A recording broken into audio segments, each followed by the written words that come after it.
Hello,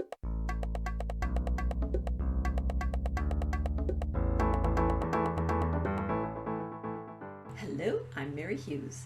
I write steamy, wickedly fun, urban fantasy and romance. This is Biting Christmas Abridged. Nixie and Julian slide into a hot tub honeymoon, but things turn nasty when Santa Vamp and Mrs. Claus show up. This story has been edited for streaming to tone down the intimate scenes. However, the bedroom door is not closed, but ajar. Listen at your own discretion. Biting Christmas Abridged, Part 5. Nixie and Julian, on their honeymoon, have learned from Santa Vamp that a key to a dangerous hypnotic device was hidden in a red glass ball ornament and sent to Myers Corners City Hall. Nixie, Julian caught my agitation. What's wrong? In answer, as I tugged on the jacket, I went to the window where I yanked open the drapes. Moonlight sparkled on the 2-story municipal Christmas tree in Settler Square, and its 700 red ball ornaments. Just then the door burst open, splinters flying. "Thanks for the tip to find the key. Now you die!" 3 rogues blasted in, pseudo-military types with buzz cuts and shit-kicker boots. 2 came in high and 1 low.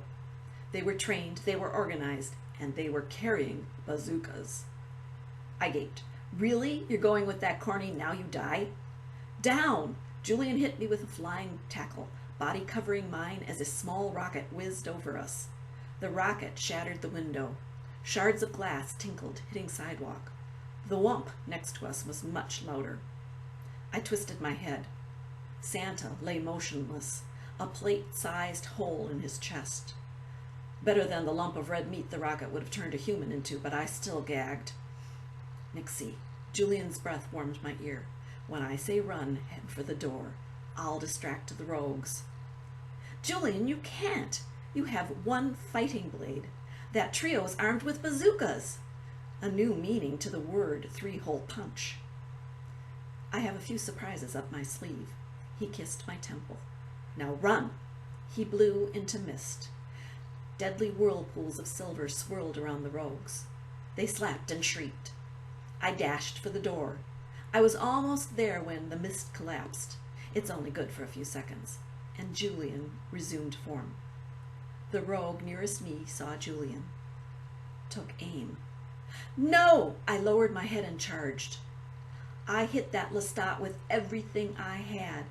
It barely moved him, but it was enough to knock his aim off. Enough for Julian to pull his next trick. At 100 years old, vampires could mist. At 1,000, they could shapeshift. Wolf, lion, you name it, although always maintaining the same weight. My hubby was a couple 100 pounds of vampire, so he made a large wolf or a small lion. Now, 200 pounds of vampire shifted into not just 1, not just 2, but hundreds of fluttering small birds. Turtle doves, if I wasn't mistaken, probably courtesy of the holiday music blasting our brains out at stores. But it was birds, birds, birds everywhere, beating against the face of Lestats, blinding them. I dipped out. As I pounded down the stairs, screams rang in my ears. The instant I made the foyer, I yelled, "Julian!" Bird's wings flapping told me he was on his way. I didn't lose any time throwing open the front door. A gun pointed directly in my face. Darn. First my mother, then my wedding night interrupted, and now this.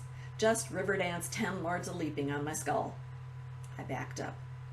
Carol Newman followed, her apple cheeks and green and red color scheme like a holly jolly version of the Pink Lady in the Harry Potter universe. But her hand was steady on a businesslike pistol.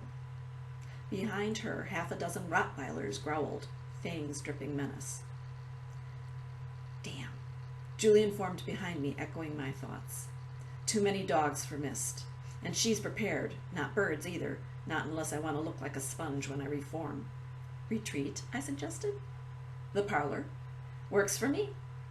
And because he could run 5 times faster, he threw me over his shoulder and sped off.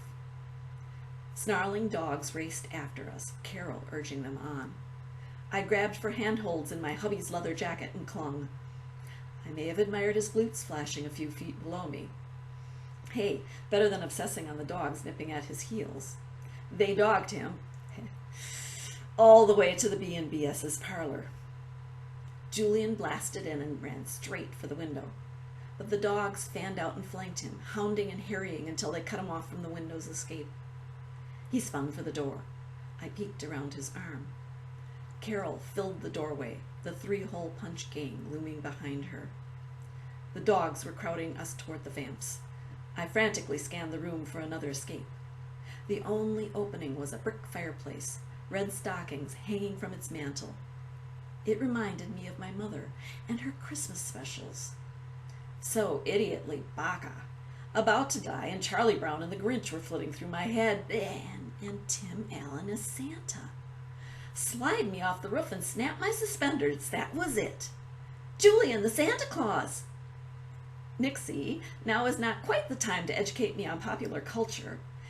His slight lisp said his fangs were full length, ready to fight, ready to die protecting me. It had better not come to that, not before I got my full honeymoon treatment at any rate. While Santa's delivering presents, he's attacked by a Rottweiler. He escapes up the chimney. Get us to the fireplace. Julian veered.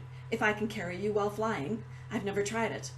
An instant, and we were standing on the hearthrug before the brickwork, from which perspective it was obvious the firebox was all of an inch deep. I groaned. It doesn't matter. The fireplace is fake. I swore and slapped the mantel, and was nearly thrown from Julian's shoulder when we were whirled into the dark. I hope you've enjoyed Part 5 of Biting Christmas, written by Mary Hughes, copyright 2008-2016. Join me soon for Part 6. Thanks for listening.